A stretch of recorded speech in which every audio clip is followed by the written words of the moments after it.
আসসালামু আলাইকুম সবাইকে। সবাই কেমন আছেন? আজকে শুক্রবার উপলক্ষে আমি আজকে গরুর গোশত রান্না করব। তো এখানে 1 কেজি গরুর গোশত আমি নিয়ে নিয়েছি। তো এটা ম্যারিনেট করে রাখার জন্য এখন আমি এখানে ব্যবহার করব হচ্ছে আদা রসুন বাটা, মরিচের গুঁড়ো, হলুদের গুঁড়ো আর একটু লবণ দিয়ে এগুলো আর একটু সামান্য পরিমাণ পেঁয়াজ নেব, পেঁয়াজ কুচি দিয়ে এগুলো হচ্ছে কিছুক্ষণের জন্য ম্যারিনেট করে আমি রেখে দেব। এখানে আপনারা যদি 1 ঘন্টার জন্য রেখে দেন তাহলে আরও ভালো হবে, কিন্তু আমি আজকে আমার সময় ছিল না, তো সেজন্য আমি আজ 8 ঘন্টার জন্যই শুধু রেখে দিয়েছিলাম। এখানে ভালো করে আমি ম্যারিনেট করে ঢাকনা দিয়ে ঢেকে দেবো 8 ঘন্টার জন্য। তো কিছুক্ষণ পরে 8 ঘন্টা হয়ে যাওয়ার পরে আমি এখানে চুলোর জাল জ্বালিয়ে দিলাম। তারপরে আমি প্যানটিতে এখন দেব হচ্ছে সয়াবিন তেল আমি দিয়ে দিলাম।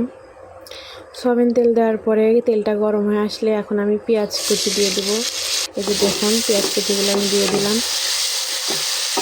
তো এইভাবে নাড়তে থাকবো, নাড়তে পেঁয়াজ যখন একটু নরম হয়ে আসবে তখন এটাতে আমি গরম মশলাগুলো দিয়ে দিব। গোটা গরম মশলা এখানে সব দিয়ে দিলাম, তেজপাতা, চলা, সাদা মশলা, কালো মশলা, তারপর গোলমরিচের 3-4টি গোলমরিচ দিয়ে দিয়েছি এখানে।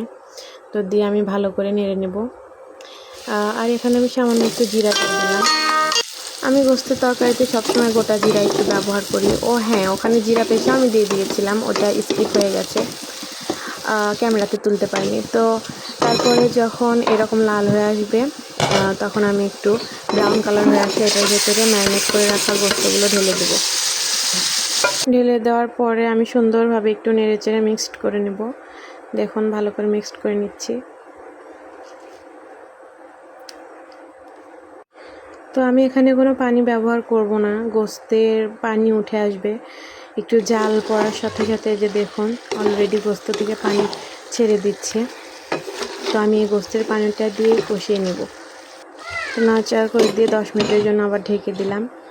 10 মিনিট পরে তুলে দেখুন, এই যে দেখুন গোস্তের পানি অলরেডি উঠে এসেছে। এই পানি দিয়ে এখন ভালোভাবে কষাবো। এখানে আমি কোনো পানি ইউজ করিনি, এটা গোস্ত থেকেই উঠে এসেছে। তো এরকম করে ভালোভাবে নেড়ে দিয়ে আবার কিছুক্ষণের জন্য ঢেকে দেব।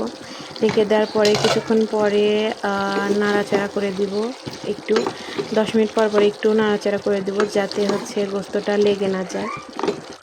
তো তারপরে এখানে আমি 5-6টা আলুর টুকরা ব্যবহার করছি, আলু কেটে দিয়েছি। এটা আসলে শুধু আমার মেয়ের জন্যই, কারণ ও গোস্তের ভেতরে আলু খেতে পছন্দ করে। আজকে আলু দেওয়ার আমার কোনো উদ্দেশ্য ছিল না, তারপর আমি আলু দিয়ে দিয়েছি শুধু আমার মেয়ের জন্য। ও গোস্ত দিয়ে আলু খেতে ভালোবাসে। তো এইভাবে আমি আলুটা এখন দেওয়ার কারণ হচ্ছে যাতে গলে না যায়। তো দেখুন ঢাকনা দিয়ে ঢেকে দেওয়ার পরে আবার যখন ঢাকনাটা তুললাম তখন দেখুন গোস্ত থেকে আস্তে আস্তে তেল ছেড়ে দিচ্ছে। তো এই যে দেখুন আমি ভালোভাবে নেড়ে দিচ্ছিলাম, সুন্দরভাবে কষিয়ে যত গোস্ত কষাবেন তত ভালো স্বাদ হবে, মজা হবে। তো এই যে দেখুন, তো এখানে আলতোভাবে নেড়ে দিচ্ছিলাম যাতে করে আলুটা ভেঙে না যায়। তো নেড়ে দেওয়ার পরে সুন্দরভাবে নেড়ে দেওয়ার পরে এখানে আমি এখন 3-4টি কাঁচামরিচ ইউজ করব। সুন্দর করে এখানে কাঁচামরিচগুলো দিয়ে দেব। কাঁচামরিচ দেওয়ার একটাই কারণ হচ্ছে কাঁচামরিচ দিলে গোস্তটা থেকে কাঁচামরিচের সুন্দর একটি ফ্লেভার আসবে। তো দেখুন দিয়ে ভালো করে মিক্সড করে দিলাম। দেওয়ার পরে আবার কিছুক্ষণ পর ঢেকে দিয়ে আবার একটু নেড়ে দেবো। নেড়ে দিয়ে এই দেখুন নেড়ে দিচ্ছি, নেড়ে দিয়ে কষাবো, ভালো করে কষাতে থাকবো যাতে গোস্তটা সেদ্ধ হয়। কারণ আমি এখানে কোনো গোস্তের পানি ইউজ করিনি, তাই ভালোভাবে একটু সেদ্ধ করে নেওয়ার জন্য কষাতে হবে সুন্দর করে। তো কষানোর পরে আমি এখানে গরম পানি দিয়ে দিলাম। গরম পানিটা দিলে তরকারির স্বাদ ভালো হয়, ঠান্ডা পানি দিলেও হয়, কিন্তু গরম পানিটা তরকারির স্বাদ আরও বেশি করে তোলে। তো এই যে দেখুন আমি সুন্দর করে এখানে একটু পানি কম হয়ে গেছিলো, তো আমি একটু পানি দিয়ে দিলাম আর একটু দেওয়ার পরে ঢেকে দিলাম।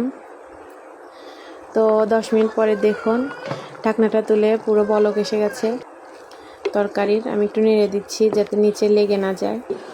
তো সুন্দরভাবে নেড়ে চেড়ে দেওয়ার পরে কিছুক্ষণ পরে যে দেখুন আমার তরকারি হয়ে গেছে, অনেক সুন্দর দেখাচ্ছে, তরকারির কালারটা অনেক সুন্দর এসেছে। তো সবাই ভাবে রান্না করে খাবেন, ভালো থাকবেন, সুস্থ থাকবেন।